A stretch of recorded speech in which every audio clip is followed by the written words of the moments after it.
Senhor esteja convosco. Ele está no meio de nós. Proclamação do Evangelho de Jesus Cristo segundo Mateus. Glória a vós, Senhor. Livro da origem de Jesus Cristo, filho de Davi, filho de Abraão. Abraão gerou Isaque, Isaque gerou Jacó, Jacó gerou Judá e seus irmãos. Judá gerou Farés e Zara, cuja mãe era Tamar. Farés gerou Esrom, Esrom gerou Arã, Arã gerou Aminadab, Aminadab gerou Naasson, Naasson gerou Salmão, Salmão gerou Bós, cuja mãe era Raabe. Bós gerou Obed, cuja mãe era Rute. Obed gerou Jessé, Jessé gerou o rei Davi. Davi gerou Salomão, daquela que tinha sido a mulher de Urias. Salomão gerou Roboão, Roboão gerou Abias, Abias gerou Asa, Asa gerou Josafá, Josafá gerou Jorão, Jorão gerou Osias, Osias gerou Jotão, Jotão gerou Acás, Acás gerou Ezequias, Ezequias gerou Manassés, Manassés gerou Amon, Amon gerou Josias, Josias gerou Jeconias e seus irmãos no tempo do exílio da Babilônia. Depois do exílio da Babilônia, Jeconias gerou Salatiel, Salatiel gerou Zorobabel, Zorobabel gerou Abiúde, Abiúde gerou Eliaquim, Eliaquim gerou Azor, Azor gerou Sadoque, Sadoque gerou Aquim, Aquim gerou Eliúde, Eliúde gerou Eleazar, Eleazar gerou Matã, Matã gerou Jacó, Jacó gerou José, o esposo de Maria, da qual nasceu Jesus, que é chamado o Cristo. A origem de Jesus Cristo foi assim.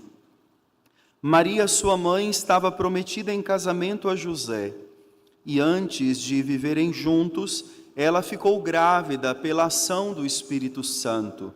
José, seu marido, era justo, e não querendo denunciá-la, resolveu abandonar Maria em segredo. Enquanto José pensava nisso, eis que o anjo do Senhor lhe apareceu em sonho e lhe disse: José, filho de Davi, não tenhas medo de receber Maria como tua esposa, porque ela concebeu pela ação do Espírito Santo. Ela dará à luz um filho, e tu lhe darás o nome de Jesus, pois ele vai salvar o seu povo dos seus pecados. Tudo isso aconteceu para se cumprir o que o Senhor havia dito pelo profeta: eis que a virgem conceberá e dará à luz um filho. Ele será chamado pelo nome de Emanuel, que significa Deus está conosco.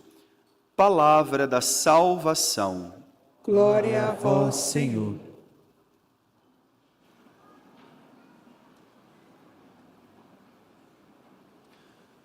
Meus queridos irmãos e minhas queridas irmãs, a introdução da minha homilia hoje é para fazê-los melhor compreender o porquê hoje estamos celebrando essa liturgia mariana.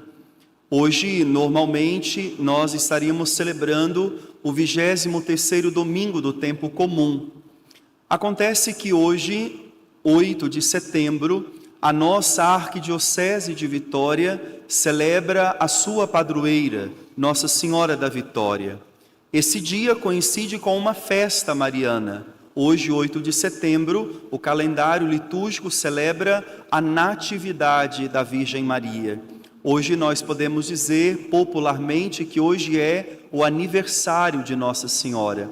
É nesse dia que a Igreja faz a memória do seu nascimento.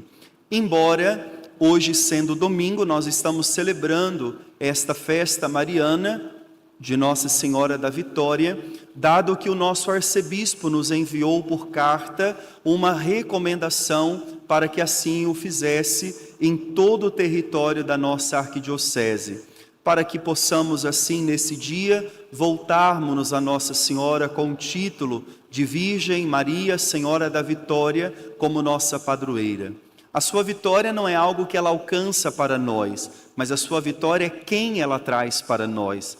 A vitória que a Virgem Maria nos apresenta é o seu próprio Filho, Jesus de Nazaré. Por isso podemos nela afirmar que somos vitoriosos, porque temos a Jesus e Ele é a certeza da nossa vitória.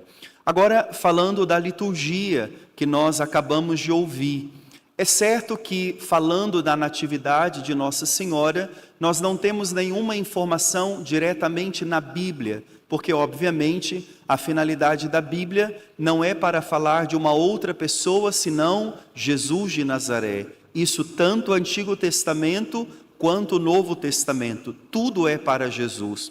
Por isso, aqueles hagiógrafos que escreveram as Sagradas Escrituras não tinham uma pretensão de contar para nós sobre a vida de Nossa Senhora. Mas, quando olhamos os evangelhos apócrifos, ou seja, aqueles evangelhos que não entraram no cano da Bíblia Sagrada, lá nós temos algumas informações muito importantes.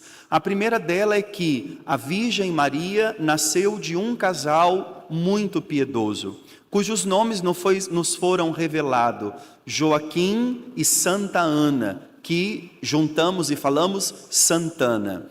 Era um casal muito piedoso, muito temente a Deus. Um casal que o coração e a vida era à disposição de Deus. Mas esse casal trazia na sua história uma marca muito grande de sofrimento, porque eram estéreos, não podiam ter filhos, e já estavam com idade avançada e não tinham sido contemplados, mas ainda assim se mantiveram fiéis a Deus, não abandonaram o Senhor, não se revoltaram contra Deus, porque Deus não os havia agraciado com um filho. E pensa, na cultura judaica, um casal que não tivesse filho e não tivesse um pedacinho de terra, era visto como alguém que não estava na bênção de Deus. Eram vistos como amaldiçoados. Ainda assim, eles nunca negaram a Deus, nunca deixaram de procurar. Aqui já vem o primeiro ensinamento para nós. Quantas vezes nós nos revoltamos contra Deus, porque as coisas não acontecem como nós queremos, no tempo que queremos, do modo como queremos, e quantas vezes até nos afastamos, desistimos, não perseveramos. Santana e São Joaquim são para nós modelos de perseverança, mesmo quando as coisas não acontecem nosso modo. Agora vejam, Deus os agraciou por um milagre, porque idade já não tinham para isso. Depois ainda trazia uma situação biológica, a esterilidade, e Deus resolveu agraciá-los com uma vida. E ninguém menos do que a própria Virgem Maria. Vejam que coisa preciosa, quando Deus olha para nós e cumpre a sua promessa, Ele nos dá sempre o seu melhor. Imagina, esse casal trouxe ao mundo aquela que haveria de trazer para nós o Salvador. Veja o que significa perseverar nas promessas de Deus. Então, o primeiro ponto dessa homilia de hoje é: quais são os sonhos de Deus na sua vida e que talvez ainda não se cumpriu ou não se cumpriram? Como anda a sua esperança? Como anda a sua fé em relação a isso? Será que você já desistiu? Será que você já largou mão? A liturgia de hoje nos ajuda a olharmos para o mais profundo do nosso ser e ali reconhecer que as promessas de Deus para nós nunca são em vão. Depois, o segundo ponto que eu gostaria de trazer, ainda falando deste casal, eles teriam até uma justificativa muito forte para não acolherem essa criança, porque eram idosos. Imagina um casal de idoso receber um recém-nascido. Como vão fazer para cuidar? Eles poderiam dizer: nós não temos idade mais para isso, nós não vamos querer essa criança. Como tanta gente hoje no mundo pensa, e vocês sabem do que eu estou falando, a situação do aborto. Quantos pais pensando só em si, impedem os filhos de chegarem ao mundo. Uma coisa é preciso ser dita, isso é claro para nós: nós nunca, em hipótese alguma, em circunstância nenhuma, seja ela qual for, nós nunca nos colocamos ao lado do aborto. Nós defendemos sempre a vida, da concepção até o último momento. Esta é a nossa fé, essa é a nossa doutrina católica. Isso tem que ficar muito claro para nós, porque volta e meia nós ouvimos algum murmúrio de que alguns católicos, dependendo da situação, são favoráveis ao aborto. Não quero ser agressivo no que vou dizer, mas as coisas precisam ficar claras. Um católico nunca é favorável ao aborto. Se você tem essas ideias, é preciso te dizer, você não é católico. Você não comunga desta fé que nós professamos aqui. E deixe-me dizer, você não compactua dos projetos de Deus, que é vida e vida em abundância, em vida plena. Ah, mas em circunstâncias X e Y, isso tem que acontecer. Nós acreditamos na força do amor. Nós acreditamos que uma vida, independente do modo como ela foi concebida, se acolhida com amor, esta vida será reestabelecida. E não falamos isso de ouvir dizer, falamos isso de experiência. Em pouco tempo de padre que eu tenho, não foi uma e não foram 2 ou 3 vezes que eu já ouvi no confessionário a dor de uma mulher que carrega essa história de aborto. Quando traz isso na confissão, chora como uma dor presente. E quando vamos conhecer a história, estamos falando de algo que aconteceu há 10, 15, 20, às vezes 30 anos. Porque tudo que vai na contramão da vida não é favorável a nós. Isso nos machuca. E aí vamos ter 2 dores. De uma vida que não veio ao mundo e de uma outra que foi instrumento de morte. Que o Senhor nos ajude a termos uma ideia clara acerca da vida. Imaginemos, irmãos e irmãs, quantas pessoas maravilhosas poderiam estar neste mundo, mas não tiveram essa oportunidade. Foram concebidas, mas não tiveram o privilégio, a graça de chegar ao mundo, porque alguém pensou mais em si e não pensou no outro. Não pensou nessa vida que já estava sendo gerada. Só o Senhor tem nas mãos a chave da vida e da morte. Por isso essa decisão não foi entregue ao ser humano. Essa decisão está sempre nas mãos de Deus. E é Ele quem conduz e encaminha a história. Esse casal não olhou para si, mas acolheu o projeto de Deus e deixou esta menina vir ao mundo. Terceiro ponto. Ainda falando da natividade de Nossa Senhora, este casal, eles foram exemplos de pais, porque deram para ela não só um conhecimento cultural, bíblico, mas deram a ela a fé. E esta é a missão de cada pai e de cada mãe. Hoje, como isso está defasado na nossa sociedade, na nossa igreja, pais que não transmitem mais a fé. Pais que querem oferecer tudo para os filhos, mas não dão a eles o essencial, a experiência de Deus. A experiência de Deus nós não adquirimos em livros. A experiência de Deus nós não adquirimos de ouvir dizer. A experiência de Deus nós adquirimos a partir do nosso lar. E como os nossos pais hoje precisam acordar para isso.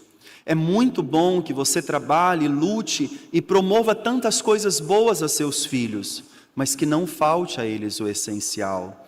Este casal foi tão esmerados neste trabalho que quando a Virgem Maria, quando Nossa Senhora viu o projeto de Deus, ela aprendeu que quando é Deus que fala, a resposta tem que ser sim. Eis aqui a serva do Senhor, faça-se em mim segundo a vossa palavra. Vejam, de onde vem isso? De um lar que tem fé. De um lar onde aquela criança viu os seus pais buscarem a Deus. Eu penso que a memória afetiva mais valiosa que nós podemos ter dos nossos pais passa na vida de oração. Não tem coisa que edifica mais um filho do que nas lutas e nas dificuldades da família, porque qual família que não tem? Ele enxerga os seus pais rezarem. E eu não estou falando de grandes tratados de oração. Eu estou falando de um pai e uma mãe que na dificuldade tem a humildade de dizer, vamos rezar. Uma Ave Maria que seja, mas sabe que tem alguém que é por eles, alguém que é além das capacidades deles e sabem buscar. Um lar onde os pais rezam com os filhos, esse lar nunca é destruído. Aonde tem um lar que a oração acontece, podem vir a ventania, o vendaval, a tempestade que for, Deus honra essa família com a sua graça. E o último ponto, com base no evangelho que nós agora acabamos de escutar, nós ouvimos a genealogia de Jesus, a origem dele, a sua árvore genealógica. E eu não sei se vocês perceberam, se sabem, mas na árvore genealógica de Jesus, que é o Filho de Deus, não apareceu para nós nomes de pessoas perfeitas. Nessa genealogia nós temos tudo, desde gente muito temente a Deus, como Abraão, o pai da fé. Mas nesta árvore genealógica nós temos adúlteras, prostitutas, assassinos, tudo na árvore genealógica dele. O que isso significa? A nossa história, ela não é perfeita. A nossa história não é feita só de coisas bonitas, de coisas santas. A nossa história, ela está marcada por pecados, por fraquezas, por dificuldades. E o que fazer? Prosseguir. Não desanimarmos, entendendo que a consciência da vida dará a cada um de nós a capacidade de escolhas. Não é porque o meu pai errou e eu também tenho que errar, muito pelo contrário. É porque eu vi um erro anterior e eu tenho agora a oportunidade de não fazer a mesma coisa. Não é verdade que se o tronco de onde eu vim teve algum defeito, eu também terei. Não sei. Isso vai depender muito de você. Isso vai depender do que você fará com essas dores. Por isso, irmãos e irmãs, nós não somos obras do acidente, do acaso. Nós somos seres humanos e dotados de uma capacidade de transformar a nossa vida. Mas qual é o primeiro passo que temos de fazer? Colocar a nossa história na palma da nossa mão. Por isso, o evangelho de hoje, para falar na natividade de Nossa Senhora, começa uma história que não iniciou comigo. A minha vida não começa comigo. Outros chegaram antes de mim e a minha história passa por eles. Reconciliar-se com essa história, colocar a nossa história na palma da nossa mão, entender tudo o que compõe a nossa história, dá a nós a capacidade de fazermos a escolha correta. Por isso, irmãos e irmãs, não neguemos nada da nossa história. Eu sei que tem coisas, pelo menos na minha história, que eu gostaria de colocar debaixo dos panos, mas quando eu faço isso, eu estou me escondendo, porque eu estou ali também, isso também faz parte de mim. Na história da nossa vida, nada se joga fora, tudo se aproveita. Ainda aquela dor, ainda aquela página tão difícil ou vergonhosa, é necessário que nós encaremos. É necessário que tenhamos a coragem de dizer, a minha vida passa por aqui. Tem dor, tem pecado, tem sofrimento, tem situações que até me envergonham. E sabendo disso, eu quero dar um rumo diferente para a minha vida. Ninguém poderá encontrar o sentido da vida se primeiro não encontrar com a própria história. Por isso, nós celebramos a vida, o aniversário.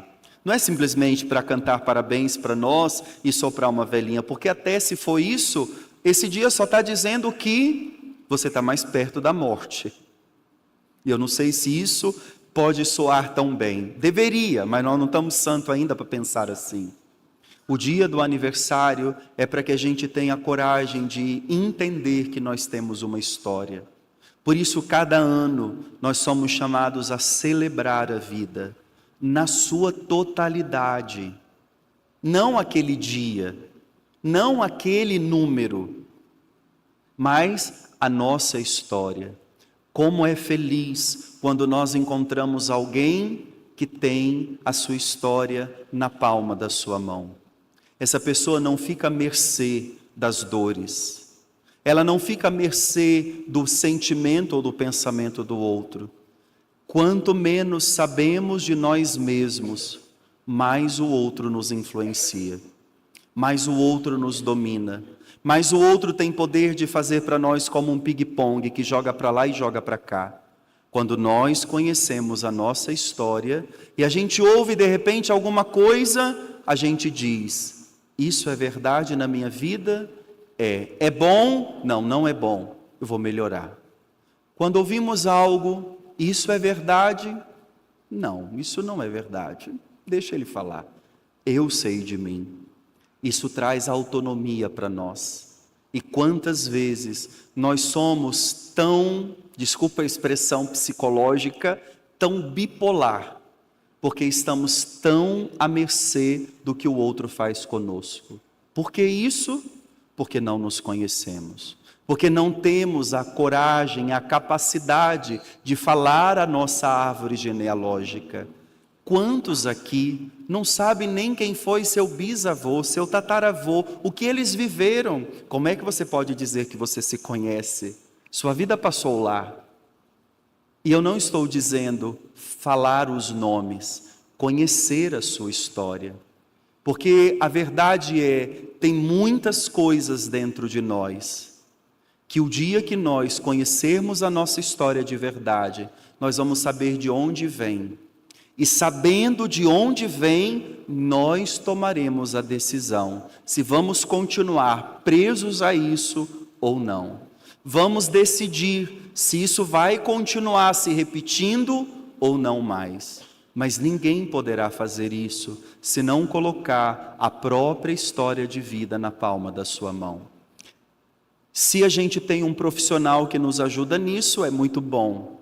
Mas isso nem sempre é necessário. A gente só precisa da lucidez, da luz do Espírito Santo e diálogo com a nossa família. Porque são os nossos que saberão dizer de nós mesmos. Não é o comentário que faz de nós na rede social. E às vezes a gente se perde tanto por causa disso. Quem sabe de nós são aqueles que fazem parte da nossa história. Esses nós devemos escutar. Esses nós devemos perder tempo para ganhar a nós mesmos. E aí sim nós vamos dizer: a minha história de vida que passou por aqui, por aqui, por aqui, eu agora direciono para este caminho, porque eu sei que é aqui que Deus me quer.